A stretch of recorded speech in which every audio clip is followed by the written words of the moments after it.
জ্বালানি তেল সংকট ও ভোগান্তি নিয়ে আরো জানাতে নোয়াখালী ও গাজীপুর থেকে যুক্ত হচ্ছেন আমাদের সহকর্মীরা। আর শুরুতেই নোয়াখালী থেকে যুক্ত হচ্ছেন আমাদের সহকর্মী আবু নাসের। নাসের, আমাদেরকে একটু জানাবেন যে আমরা দেখছি যে সরকার বলছে পর্যাপ্ত মজুদ রয়েছে, সরবরাহ পরিস্থিতির উন্নতি ঘটছে, তারপরও ভোগান্তি বা লাইন কেন কমছে না? কি বলছেন গ্রাহকরা আর মালিকরাই বা কি বলছেন? সরকার বারবার মজুদ যথেষ্ট রয়েছে, এরপরও কেন ভোগান্তি কমছে না, কেন তেল পাচ্ছেন না, এই প্রশ্ন কিন্তু গ্রাহকদেরও। আমি এখন আছি জেলা শহরের আব্দুল হক ফিলিং স্টেশনে।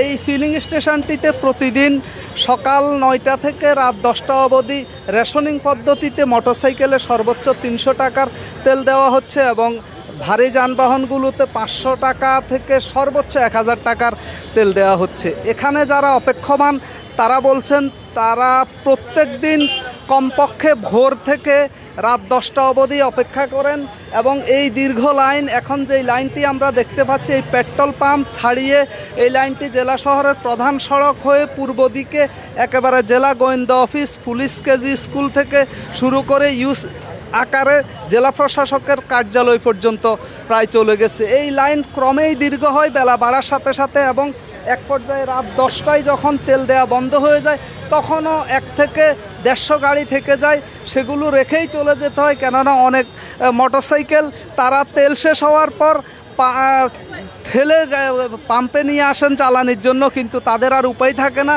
ওই মোটরসাইকেল নেওয়া যায় না, পথেই অর্থাৎ লাইনের মধ্যেই রেখে মোটরসাইকেলটা অরক্ষিত অবস্থায় তাদেরকে চলে যেতে হয়। এখানে যারা সবচাইতে বেশি ভোগান্তির শিকার হচ্ছেন এমন চাকরিজীবীরা জানিয়েছেন যে রীতিমতো তাদের চাকরি চলে যাওয়ার অবস্থা। কেননা বেসরকারি চাকরি, বিশেষ করে বিক্রয় প্রতিনিধি যারা রয়েছেন বিভিন্ন প্রতিষ্ঠানের ওষুধ কোম্পানি সহ, তাদেরকে মাসিক একটা লক্ষ্যমাত্রা দেয়া হয়। সেই লক্ষ্যমাত্রা তারা কিছুতেই গত কয়েকদিন থেকে পূরণ করতে পারছেন না জ্বালানি সংকটের কারণে। আবার তাদের নিয়োগ কর্তৃপক্ষ এই সংকটের কথা বুঝতে রাজি না, ফলে অনেকেই চরম চাকরি ঝুঁকিতে রয়েছেন এবং যারা চাকরিতে আছেন তারাও আসলে তাদের আয় রোজগার একেবারে কমে যাওয়ার কারণে সংসার চালানো খুবই কঠিন হয়ে পড়েছে।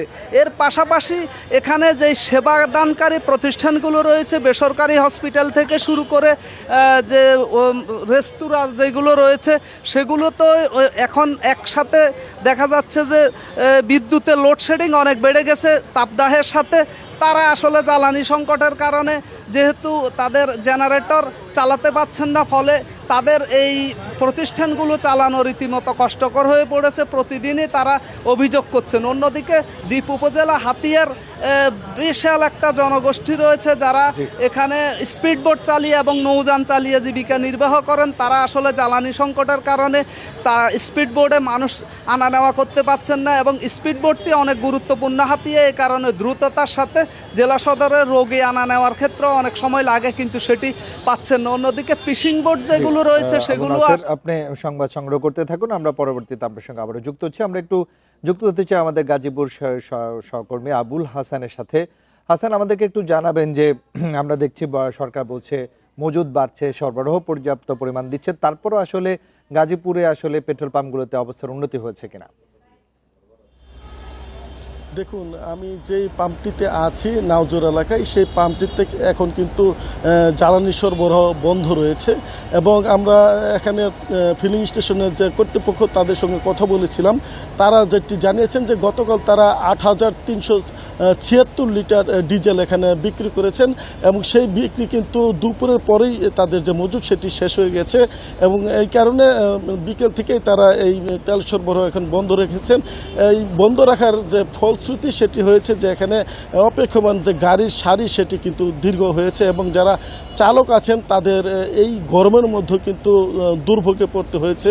বিশেষ করে যে সকল কাভার্ড ভ্যান বা পোশাক শিল্পের যে মালবাহী গাড়িগুলো রয়েছে সেগুলো কিন্তু সাধারণত দূর দূরান্ত চলাচল করে, সেই গাড়িগুলো কিন্তু এখানে আটকে আছে এবং সেই যে শিপমেন্টের ব্যাপারটি কিন্তু এখানে অনেকটা ঝুঁকির মধ্যে পড়েছে এবং একই অবস্থা কিন্তু আমরা দেখেছি গাজীপুরের অধিকাংশ পাম্পের ক্ষেত্রে দেখেছি যে কিছু পাম্পে সীমিত পরিমাণে জ্বালানি তেল দিলেও সেই পাম্পগুলো কিন্তু 4 থেকে 5 ঘন্টা পর সেই মজুদটি শেষ হয়ে যাচ্ছে, ফলে দিনের বেশিরভাগ সময় কিন্তু এই জ্বালানি সরবরাহ তাদের বন্ধ রাখা হচ্ছে। এখানে ফিলিং স্টেশন কর্তৃপক্ষ যেটি বলছেন যে তাদের যে চাহিদা সেই চাহিদার তুলনায় ডিপো থেকে তারা তেল কম পাচ্ছেন, ফলে যেইটুকুই পাচ্ছেন সাধারণত চাহিদা বেশি থাকায় দ্রুতই সেই মজুদটি শেষ হয়ে যাচ্ছে।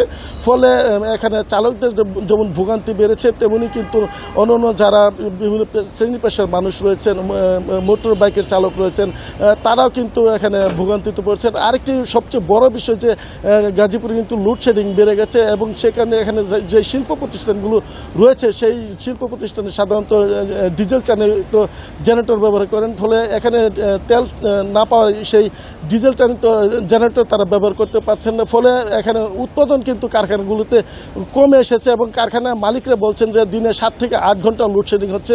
এই ক্ষতি পোষাতে তাদের ডিজেল চালিত জেনারেটরকে ব্যবহার করতে হচ্ছে, কিন্তু সেখানেও তারা হিমশিম খেতে হচ্ছে এবং সেই কারণে তাদের আর্থিক লোকসান যেমন বেড়েছে, তেমন সময়মতো যে শিপমেন্টের বিষয়টি সেটিও কিন্তু ঝুঁকির মধ্যে পড়েছে বলে তারা আমাদেরকে জানিয়েছেন। এই ছিল গাজীপুরের তেলের সর্বশেষ পরিস্থিতির খবর। গাজীপুর এবং নোয়াখালী থেকে জ্বালানি তেল সরবরাহ পরিস্থিতি নিয়ে সর্বশেষ তথ্য জানাচ্ছিলেন আমাদের সহকর্মীরা।